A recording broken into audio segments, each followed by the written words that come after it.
the greatest archaeological discoveries.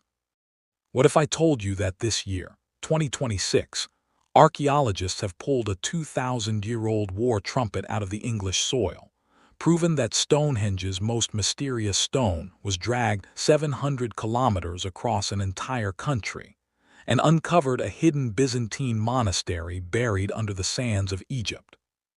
This isn't ancient history. This is happening right now. Welcome back to the channel. I'm your host, and today we're counting down the greatest archaeological discoveries of 2026, the finds that are rewriting textbooks, challenging what we thought we knew about our ancestors, and reminding us that the Earth still has secrets left to give up. Grab a coffee, get comfortable because we've got a lot of ground to cover. Let's dig in. Let's start with a mystery that's puzzled historians for literally centuries: Stonehenge. We all know the big sarsen stones, those massive gray blocks that make Stonehenge instantly recognizable. But sitting quietly at the center of the monument is a different kind of stone altogether. It's called the altar stone, and this year, scientists finally cracked one of its biggest secrets. For decades, researchers assumed the altar stone came from somewhere reasonably close to the monument, maybe Wales, like some of the other stones. But new geological analysis published this year tells a very different story. This 6-ton slab didn't travel from nearby. It was hauled from Scotland, an almost unbelievable distance of roughly 700 kilometers. Think about that for a second.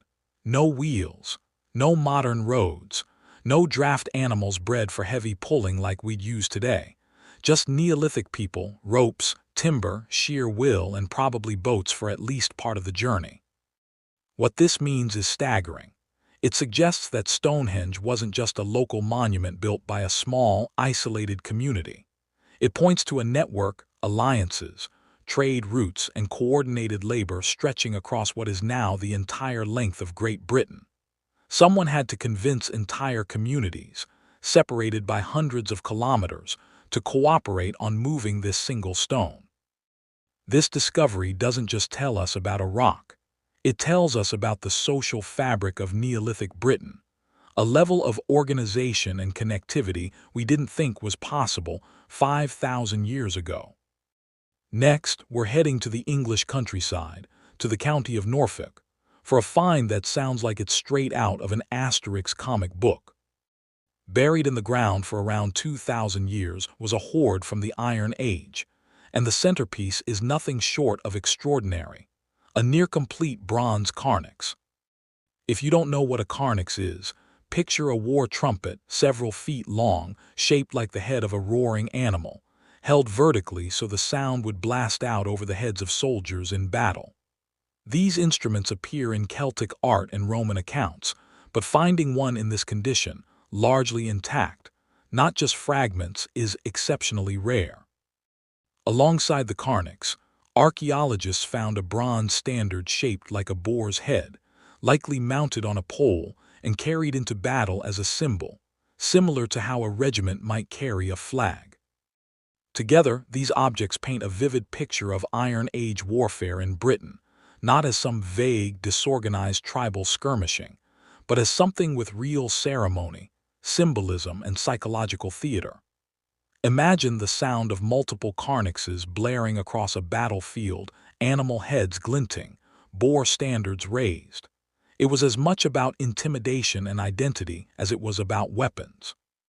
This hoard was actually pulled from the ground back in the summer of 2025, but it wasn't formally announced to the public until this year, once conservators had time to properly stabilize and study the pieces. And it's already being called one of the most significant Iron Age finds Britain has seen in a generation. Now let's shift to Turkey, to a city most people have never heard of but really should: Sardis. Sardis was once the capital of the ancient kingdom of Lydia, the same Lydia whose king, Croesus, was so famously wealthy that we still use the phrase "rich as Croesus" today. This was also the region believed to have invented coinage as we know it. That's right, the very concept of money as we understand it may trace back to this city. Archaeologists have been excavating Sardis for nearly 70 years. 70. That's multiple generations of researchers dedicating their careers to peeling back the layers of this one site. And this year, all that work paid off in a major way. Sardis was officially inducted as a UNESCO World Heritage Site. This recognition isn't just a ceremonial title. It's an acknowledgement of decades of discoveries, temples, synagogues, gymnasiums, and layers of history spanning the Lydians, the Persians, the Greeks, the Romans, and the Byzantines, all stacked on top of each other in the same patch of ground. What makes Sardis special isn't a single spectacular artifact. It's the sheer continuity. You can literally trace over 1,000 years of civilization rising and falling on this one site, and now the world is being asked to preserve it for future generations. Speaking of layered history, let's head south to Upper Egypt, to a place called Al-Qaria by al-Duwir, near Sohag. This year, archaeologists unearthed a Byzantine-era monastic complex, essentially a self-contained residential community for early Christian monks. And what's remarkable here isn't just that they found a monastery. It's how complete the picture is. The site includes well-planned mud brick buildings, a central church, and artifacts inscribed in Coptic, the language that developed from ancient Egyptian and became closely tied to Egypt's early Christian community. Together, these clues let researchers reconstruct daily life inside the complex, how the monks lived, worshipped, and organized their community. This matters because early Christian monasticism in Egypt is often talked about in fairly abstract, textual terms, through writings and church history. But finds like this let historians ground that story in physical space. You can walk the same paths these monks walked, stand in the same church they prayed in. It's history you can put your hands on. Now for one of my personal favorites on this list, because it shows just how much modern technology is transforming archaeology.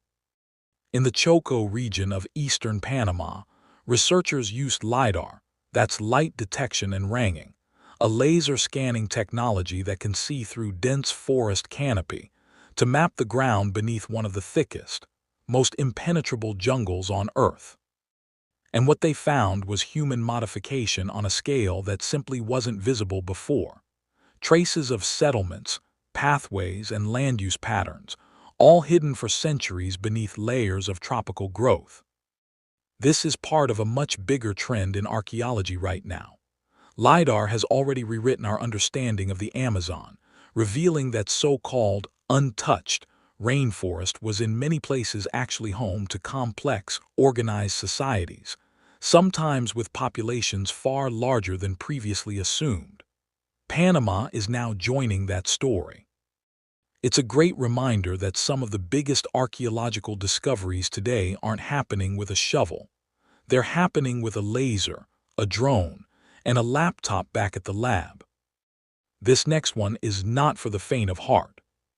In Masyka Cave in southern Poland, researchers took a fresh look at bone fragments, more than 60 of them, from at least 10 different individuals, including both adults and children. Using advanced three-dimensional scanning and microscopic analysis, they confirmed something disturbing: definitive evidence of cultural cannibalism, dating back roughly 18,000 years. Now, cultural cannibalism is an important distinction here. This isn't about a small group of people cannibalizing out of desperate survival need in an isolated incident. The pattern of cut marks, breakage, and processing on the bones suggests something more ritualized or systemic, a practice embedded in how this community handled the dead, whether tied to warfare, funerary custom, or something else entirely. It's unsettling, sure, but it's also an incredible window into the complexity of Ice Age human behavior far removed from the simplistic caveman stereotypes many of us grew up with.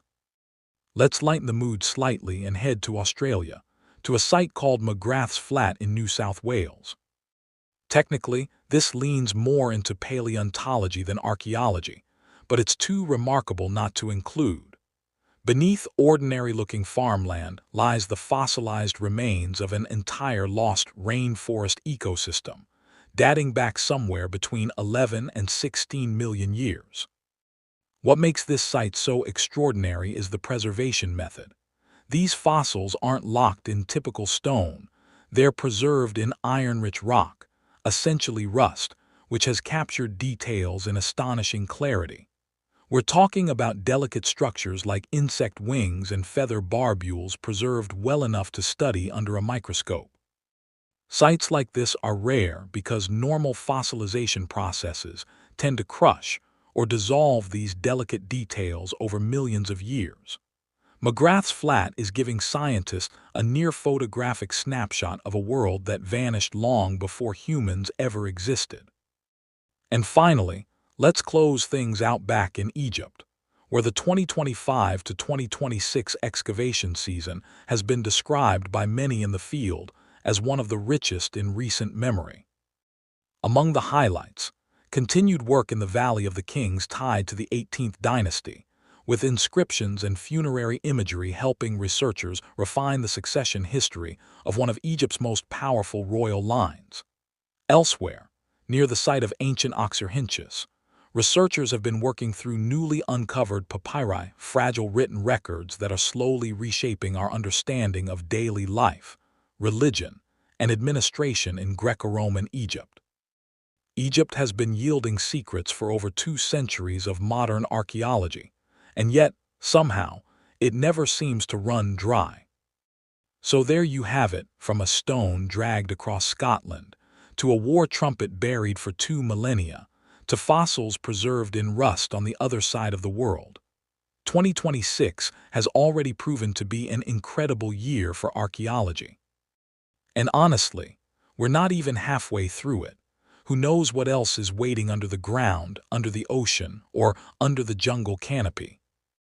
If you enjoyed this rundown, let me know in the comments which discovery blew your mind the most. Was it the altar stone, the Carnyx Hoard, or that unsettling cave in Poland? Hit subscribe if you want more deep dives into the discoveries reshaping human history, and I'll see you in the next video.